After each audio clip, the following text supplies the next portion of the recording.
Hi, Amin here. One of the things that my students ask me a lot is how to make successful small talk. So I decided to share with you some tips about making small talk.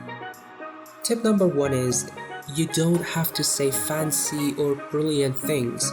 All you need to do is comment on something ordinary, like the weather. You can also say something like, "Hey, you look nice tonight." Tip number two is to match the mood of your conversation partner. If they look serious, be serious. If they are smiling, be ready to smile and laugh.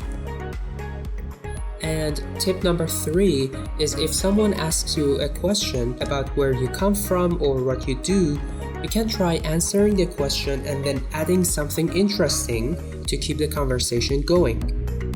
You can also ask them the same question or simply ask, "How about you?" For example, "Hey, where do you come from?" "I come from Shiraz. How about you?" If you have any questions, let me know in the comments section, and also let me know how you usually make small talk. See you later!